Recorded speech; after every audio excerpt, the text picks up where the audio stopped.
my good Reuven. My your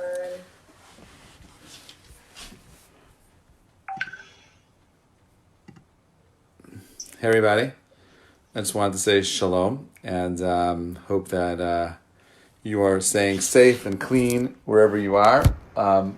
This is officially day 3 of quarantine. Not sure where you are or where you are not, but I know that there's so much going around about where we're at, what's going on, who do we trust? Is the media lying to us? What is true? What is not true? And I want to use today to kind of discuss a little bit about in Judaism how we differentiate between what we call Ema and Yirah. Two different kinds of fear. One's like fear, one's awe, one's reverence. Well, let's start with saying the following. Number one, as Jews, we've been in these kinds of circumstances before. You might be hearing or seeing memes and people writing and talking about, the circumstances we're in. It's unprecedented. This idea of all people on planet Earth quarantining themselves and being alone and being separate is like a precursor to like messianic times and so on and so forth. Very deep concepts, very difficult to kind of explain what they are, how they work, and so on and so forth. So what I'd like to do is kind of like share some ideas and help clarify some things. Number one, we have no idea what's going on. I mean, like everyone speaks about like, well, we know what's going on. The bottom line is we have no idea what is going on. We are clueless. And anyone who tells you that they think they know or they might know, the bottom line is we don't know anything about this virus. We're just beginning to learn about it. We don't know how to kill it. We don't know how it works. We don't know how it spreads. You have it, you don't have it. I have a sore throat, I have a fever. I have no idea. It's impossible to know what this thing actually is. And that is where the panic begins. And it's interesting because you'll see lots of old Jewish sources writing about this concept of like, well, if you're in a plagued city, what do you do? So the first thing our sages say, if you're in a plagued city, get out if you can. But I don't think they ever imagined a world where planet Earth was like going through a plague at once, that the whole entire planet would experience something. Like if you were in Egypt during the plagues, it's okay, it wasn't so bad. You moved to Cyprus, or you went further south into Africa or further north, past the Middle East into the Levant, and you were free from the plagues that Egypt was going through. But this is a whole entire global event. One of my friends put up a meme where it was like a picture of planet Earth, and it said, closed, contagious, stay away. Like planet Earth is going through this massive mega event that's changing everything, and no one really knows what's going on. We have no idea what's going to happen to our economies. We don't have an idea what's happening to real estate markets. We don't know what's happening to the environment. We just don't know. We just don't know how or what kind of impact this event is going to set off in the future. It's very hard to predict. Where do we end up in 2 months from now? I don't know. Best case scenario is we find a vaccine very quickly in the next 4 weeks, and then I feel like we could avoid catastrophe. But every week that we stay in a state of ignorance, not knowing, we end up kind of like losing a part of the future that we know of today. So that sounds very scary and frightening, Rabbi. Well, I don't want to have I've spent my whole life preparing for my future, going to college, getting a degree, setting up, my job and opening up businesses for my future. And now you're telling me that like my whole entire future is going to change? Are you crazy? Are you insane? Are you freaking out? And the answer is yes. You should be freaking out, but not for the reasons that you think you should be freaking out. And that's kind of like what I want to get to. So if you can't leave your city, which no one can, and you got to stay in your city, all the ancient Jewish sources say, well, this is the kind of secret to surviving a plague in your city. And the secret sauce to plague survival is, don't worry, be happy. If you allow your fear to dictate your reality, you will be consumed by the actual plague. There's a Ben Ish Chai that says that Ben Ish Chai was my wife's great-great-grandfather, Rav Yosef Chaim. He was a rabbi in Baghdad, died in 1911 or 1907, was a very prominent figure, wrote over 80 books, and he talks about this concept of a plague, and he tells over an amazing story. It's a metaphor, it's not literal. He says that there was a man who was in a plague city, and he sees the angel of death coming in with his sickle, ready to steal away the souls of the thousands. So he says to him, hey, angel of death, how many people you plan on killing? So the angel of death says, I come here and I have permission to take 5,000 souls. So this angel is working, slicing and dicing and taking all of his souls. And and at the end of the plague, there's 15,000 people that die. So the guy calls over the angel, is like, yo, what's up, angel of death? You told me, you lied to me. You told me you were going to take 5,000 souls, but 15,000 people died. So listen to the answer the angel gives. The angel says that it's true that I only took 5,000 souls. The other 10,000 people died from fear. It wasn't me that killed them. It was the way in which they allowed their mind to wander. Yes, I coughed. I apologize. I've been speaking all day like this, and I ran out of water, and my throat is very dry, so I am going to cough. And if it bothers you, I will cough into my shoulder, into my sleeve, or whatever it is. I will wash my hands with Purell. Someone told me that if I snort Purell, I could kill the virus because it starts in your nose. So if you snort and gargle Purell, apparently that's the new way of killing the virus. I'm just joking. Please do not snort Purell. Anyway, so although it makes sense if you think about it.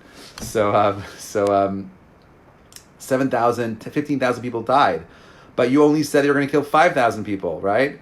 Someone else get the glass of rabbi water. Can someone call my family and ask them to bring me a glass of water? I'm using my phone on. I have two things on. I'm streaming a Zoom class for Rage U, and I'm also doing a Facebook Live class. So I can't deal with both at the same time. I have no more devices to communicate with my family with.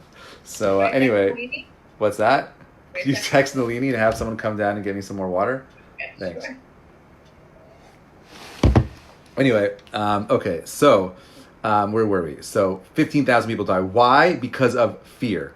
Now, there's two kinds of fear, and this is not my idea. This is based on Rabbi Moshe Chaim Luzzatto, who was also known as the Ramchal.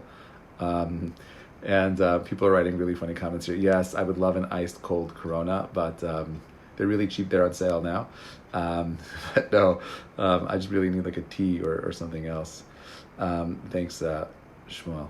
Anyway, so you have a fear. And Moshe Chaim Luzzatto Ramchal says that there's two kinds of fear. Yesh Yirah, the Yesh Yirah. There's two kinds of fear.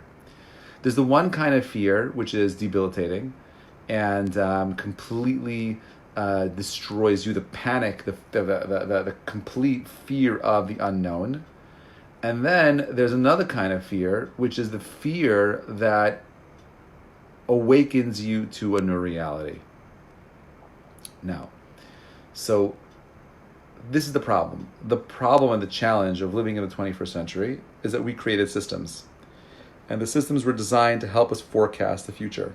The stock market, the universities, the careers we've chosen were designed to help us trying to get a grasp of control for something that is completely out of control, right? Just because I go to university doesn't mean that I get a good job. Just because I have a job doesn't mean I'll always have a job. But the assumption that I live in is that my reality is on a course. And then something like this comes in. We call this thing a black swan. Something that we could not have forecasted, something that we could have never imagined. No one a month ago would have imagined that we would be considering, self-quarantining, or that we would be putting ourselves, bringing in the National Guard to insist that people stay in their homes for 2 weeks because we don't want people to get sick, because our medical systems are not prepared to deal with an influx of people that are going to come in and crush a whole entire, city and so on and so forth, which is where we're just getting into. right? And like, Jason Sammet, or Yossi Sammet, my good old friend, says, it's a full sense of security we've been living with our whole lives. And we create this full sense of security because on the one hand, yes, I put in what we call hishtadlut, my effort and energy into doing what I need to do now to create a brighter future. But I also know that I'm not in the driver's seat, that there's someone else who's stringing things along, the puppet master, so to speak, that's allowing things to unfold for us. I don't have full control of everything that's happening. I never believe that I do. And that ultimately I have to deal with the free will of other people around me. People can allow their fear to get them to a place where they're going out and buying toilet paper like it's gold, like it's like the new Bitcoin. People are literally hoarding toilet paper. I was we were in, what's it called? Oh my gosh, Costco. And the line is literally like around the corner. You're waiting in line to get to this place. And you finally get in, and you want to buy all the toilet paper because that's everyone's buying toilet paper, even though they have it. And there's a limit, one per family. So people are coming in families and having everyone stand in line. It's crazy. Are you serious? You're worried about cleaning your butt? That's the least of our problems. If you're really concerned about the whole entire system falling apart, having toilet paper is not what you should be worrying about. People are buying water. If you're rationing water, and we're at a place of water shortages, we have much bigger problems. Ironically, the one of the greatest things that have been selling in America are guns. There's actually a shortage of bullets. This is crazy. There's been a 90% uptick in guns. That's where we're at right now. Why? People are buying guns because they're afraid of militia coming to your houses and stealing your toilet paper and water. You're that's what's going on right now. Hello, let go. We're not in control. And I think that part of this idea of the two different kinds of Yirah that we have, two different kinds of fear that we're dealing with, is it's all about a choice that we're going to make. We're going to choose to allow a fear to consume us and destroy us, or we're going to choose to allow the fear to motivate us. There's a difference, right? I firmly believe, and I'm not saying this to panic anyone, that things are going to get worse before they get better. We're just starting this thing, and we're just seeing the storm clouds come. This is totally the calm before the storm right now. It's really quiet. I don't know what happens if this goes on for 3 weeks and 6 weeks, but it doesn't really matter, because what does matter is how we respond to the circumstances that we find ourselves in. If we allow the fear to overwhelm us, we end up cannibalizing ourselves as a people, as a community. But if we allow the fear to motivate us, right, then we end up having a potential, the ability of re-envisioning what the future looks like. I can't control tomorrow. I can't control it. I'm public information. I'm supposed to be buying a house, and I'm in contract. I'm supposed to, my closing date is on March 31st. I have no idea what I'm doing right now. If I don't buy the house, I lose $150,000. If I buy the house, I could be losing millions of dollars, because who knows what happens to the real estate market after this. I just don't know what's going to happen. And the truth is that I'm not living like that. I'm not going to live my life in fear. I'm going to live my life with what I know right now. I'm going to live my life with having a positive vision for the future, believing that humanity will choose to do what is right. And I'm not going to believe that I never believed that I had control of anything. I'm not in control. We're not in control. The one thing that we're in control in is as follows. Our sages teach us that Hakol bidei shamayim chutz miyirat shamayim. That everything is in the hands of heaven except for the fear of heaven. Meaning what all I can do is choose and decide to recognize that I'm not in control, that there is other forces that are at play right now, and there's nothing I can do about it. Think about it for a moment. This virus has completely destroyed every single system that we could think of. Everything's gone on so many levels. Education closed. School, the governor of California said we won't have school until the fall. Long break right now. Our financial institutions, our banks can't handle this. Our jobs, the whole entire infrastructure of everything we've created in a modern world is being challenged right now.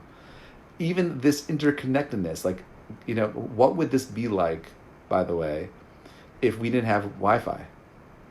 Think about it, like we don't realize, like, we're social creatures, and like we have the ability even now, people, communicating with one another and posting and sharing. There's this feeling, superficial feeling of community, but on the other hand, it still gives us the sense of like, oh, I can communicate with other people, we're connected. But what happens if that's stopped right now? What happens if we were literally forced to literally go inside our homes and be alone? What then? And I don't think this is a bad thing. I think that these are all amazing things. I see black swans as opportunities. And the people right now that are going to be setting themselves up for the future are going to be thinking deeply about how they can use this time to reboot themselves, because tomorrow's going to be a different world. No question about it. And the thing we should be thinking about right now is what kind of businesses we're building for tomorrow. How do we, turn the circumstance we're in into something that allows us to develop ourselves for tomorrow? Maybe this is a time to be thinking about a different career path. If we literally have, 4 months of quarantine, then maybe this is a time to be thinking about, well, who knows where tomorrow's going to end up? I gotta adapt. Fear does not allow for adaptation. Fear is, I want things to be the same. I'm not ready to let go. But I'm telling you that the way to move this forward, the way to survive this, is by letting go. You and I are not in control. The circumstances are the circumstances. I'm not going to fight. I was at 2 days ago, I was at I wake up early in the morning to do my shopping, like at 6 o'clock. I feel like if I get there before everybody, I get less exposure and get my food and get out. I got the last pack of chicken cutlets, okay, like a big family pack, $40 for like this huge thing of just chicken. And I put it down for a second because I'm holding it. I'm waiting for this guy to make something else for me. I turn around and it's gone. And I see some lady took my chicken. So I'm thinking, like, what do I do right now? Do I blow fish and go over to and say, yo, that's my chicken, give it back to me? Or do I let go and just say, you know what? I'm not fighting about the chicken. And a part of me said, like, no, get in her face and say, listen, lady, like, you have like 50 pounds of chicken there. You should go on a diet anyway. I'm doing you a favor. Give me back my chicken, right? Or I just said, you know what? If she's so desperate, she saw it was mine. She didn't ask anyone. She just literally picked it up and took it, right? So I let her have it. I wasn't going to fight. I wasn't going to fight about chicken. I don't want to allow myself to get to a place where I'm fighting and arguing about things that are superficial. I'm not going to allow the circumstances to make me smaller. I want to become, I want to become bigger and more from the circumstance that I find myself in. So aim at Yirah, okay? One is the fear that literally paralyzes you. And another one is meant to bring you to reverence. Most people translate Yirah as fear, but it's not. Yirah in Hebrew also means vision. It gives us the ability to kind of see forward. Yirah, fear, isn't the thing that paralyzes you. If it's used properly, it gives me the insight into seeing a future. I often say that when, if you ever take public speaking classes, the first lesson especially if you have fear of speaking publicly, is that the fear you have of your speech is really the energy that's pent up for your speech. And instead you translate it as the fear of failure, the inability to do X, Y, or Z, but in reality, that's the energy you need to prepare and deliver your talk. If you don't have that, you have a very different kind of talk. The guy that was training me is a guy named Eliezer Blatt. He worked on the Bill Cosby Show for 9 years, and his job was to make the characters more believable. Why? When you act, apparently, on a set for a really long period of time, you're no longer believable. You become too comfortable. And you're just not working as hard to make the character believable. So what he would do is he would bring like big dogs, and have them bark in the middle of their filming, or like break light bulbs or glass, and do all kinds of crazy things to keep them off their guard, and so that he could pull out the best parts of that fear that's necessary to become a amazing actor or actress. And I think that, that's where we're in right now. We're literally watching every single system around the world completely collapse. We're seeing a new reality kind of beginning to take shape around us. And I think the question that we should be asking ourselves right now is, well, how are we going to allow this fear to take hold? Is it the kind of fear where we surrender to the craziness, the child in us, that allows the angel of death to walk away with more deaths? Or is it the kind of fear that prepares us to become bigger people? Now, I think if I look at humanity, for most of us, we fail. The greatest example of this is right before the destruction of the Second Temple. We know that about 2,000 years ago, the Roman legions marched their armies down to Jerusalem. And those of you here most of you have been to Jerusalem. You know that when those armies got there, it wasn't like a secret, like a sneak attack. You can't sneak in 15,000 Roman soldiers. They weren't flying in with planes. They didn't parachute down. They walked from Italy or took a boat for a little bit. But either way, they walked at some point and they came down to Jerusalem. Now, the Jews in Jerusalem, there were about 1 million Jews living there at the time. This is before the destruction. And they had time to prepare. They knew months in advance that this was happening. But slowly their lives were changing. And the city ends up closing itself off to everything outside. And no deliveries, no packages, no Amazon deliveries to the old city. At this point, everything is closed, shut down. But they were prepared. 9 years worth of provisions, 9 years of food, 9 years of weaponry. All they had to do was weather the storm. The Romans will attack the walls, no problem. We'll reinforce them, we'll push them back. The Romans will try to enter the city, not a problem. We'll push them back. They're going to cut off the food supplies, not a problem. We have food. Water supplies, not a problem. We have everything in the city was there. It was amazing. They were living it up. They had everything there. They would have never known. All the supermarkets were full. Everything was great. What happens? Fear settles in a very interesting kind of way. One group of people say, who do these Romans think they are? We're going to go out and we're going to fight the Romans. And we're going to prove to them that you can't mess with Jews. Jewish pride, baby. Jewish pride, we're going to go out there and we're going to beat the Romans back. We're going to make them regret the fact that they came down to my land. Another group said, no, what's the point of going to war? Jews are not warring people. Let us just allow ourselves to be protected by the walls of the city, and we'll watch them eventually leave. They will walk away from this battle because no army can last 9 years outside of these city walls. And this was their plan. And this lasted for about 6 months. But there was an inner quarrel that was happening inside the city. A dread took over the city. And it actually motivated one group of people to set all the storage of food on fire. And a civil war broke out inside the old city. This wasn't the Romans killing the Jews. When the Romans came into the city after 1.5 years of breaking through the walls, half the city was dead. We destroyed ourselves. We allowed out the worst parts of our being to take control. We say that the Second Temple was destroyed because of Sinat Chinam, baseless hatred, because it made no sense. It was baseless.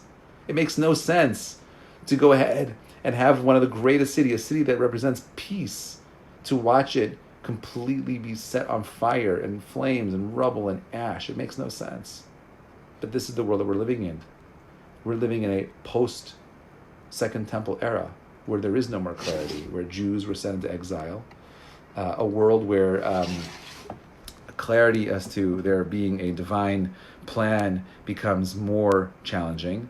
It's unclear as to what is our mission, unclear as to what is our role. So we get clarity and maybe even the peace of mind and knowing that I have a career, a job that helps create a path for my future. It gives me the clarity or the feeling of some sense of security that everything will be okay. But spoiler alert, that's not the way the world works. How many people do we know that the spoiler alert is not a coronavirus, but it's a cancer, or it's a disease, or a death, God forbid? This is the way of the world. Our job is to build up our character, create a deeper sense of self, so that when the storm hits, we're ready and prepared to adapt to the circumstance that we find ourselves in. But we're not doing that. How many of you have used the time the last few days to literally think deeply about who you are and where you're going, and not allow the fear, the obsession to interfere with your personal development? How many of you have created a schedule about when we will be quarantined? I promise you we will be for 14 days, and the military will enforce it. Are you ready to do that? Are you ready to absorb the time that we're in right now? Literally, the walls are surrounded. The armies are outside. The whole world's going to change. Are you ready to adapt? If you're not, then the fear will crush you. But if you are, this is the pressure that is necessary to turn you into a diamond. No pressure, no diamond. No pushback, no growth. This is where we're at right now. We are literally at a cusp, the nexus of a new reality. And you either will be consumed by the fear of the unknown, or you will recognize that there's something bigger at play. I often like to think about how insignificant I am. I look up at the universe, I look at the stars, and I think about, wow, there are billions of stars in the universe. I think deeply internally about how I am made up of billions of cells. And I'm not in control of any of them. Everything is working, everything is happening. I'm not in control. I'm a small, insignificant person that has very big dreams, that wants to do big things, that wants to see the world achieve a level of happiness and security, a sense of purpose and mission, and so on and so forth. That's what I want for the world. That's what I want for all of you. Now, if these circumstances are here and they come, this is a life event. Like, you're going to be able to tell, God willing, your grandchildren, I remember COVID-19 and the whole world shut down. And be like, what are you talking about? Like, you were in quarantine for a month, 2 months, no school? Sounds amazing. And be like, no, you'll talk about we're going to tell the stories. We're going to be living history and telling the stories of this time. And there are going to be two kinds of grandparents telling the story. One kind of grandparent that's going to be complaining about how horrible it was and how it was the worst thing that happened in the old world and blah, blah, blah. And that person is going to be dealing with the pain of not using this time properly. And that person will be complaining about the past. Versus some of us, maybe hopefully all of us, that say in 30, 40 years, I remember that time, it was amazing. It gave me the opportunity to kind of think deeply about who I am and who I want to become. I took the time seriously. The whole entire world order, all the systems were broken, and now I am given the opportunity of becoming something bigger and more. And as a result of the choices I made during this time, I am the grandfather, the grandmother that I am, and so on and so forth. This is where we're at, my friends. Two kinds of fear. The panic of, I need all of the superficial things I need, versus, dude, you're not in control. Think about the most important things in the world. First of all, no one here is going to die of starvation. That's not our test. We're not going to have, the test of our generation is not going to be the toilet paper generation. They died because they fecal, contamination. That's not our test. Okay, our generation is not going to be tested with a lack of food and resources. We are the generation of abundance, and that's our test. The test of our generation isn't what we're going to lose. It's how do we deal with everything that we have. That's our test. And that we find ourselves in circumstances that are, again, uniquely designed to help you become something bigger. You choose what this looks like at the end. I hope that I'm confident that if you think deeply about what we spoke about tonight, this concept of using your time, of thinking about how small you are, remembering that the universe has a bigger plan than you, and that we're not in control, that all we could do is pivot. And as long as we have a positive outlook on our reality, I promise you, positive outlook that motivates you to use the fear to see the kind of future you want to have. If you have those things, you will not only survive this, but you will thrive as a result of it.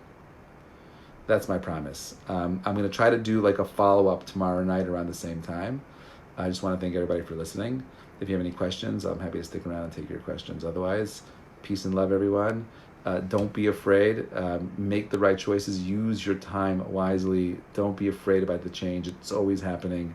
You don't think it was hard for our grandparents to kind of switch their childhood from a world of industrialization, from the old world to the new world. Our great grandparents, they did it, they survived, and we're going to survive this as well. Wishing you all a night of clarity, a night of no fear, a night of a vision of you using the energy that you have to accomplish the amazing things that each of us will accomplish together. I'm confident that we'll be able to see the ability to do amazing things with each other.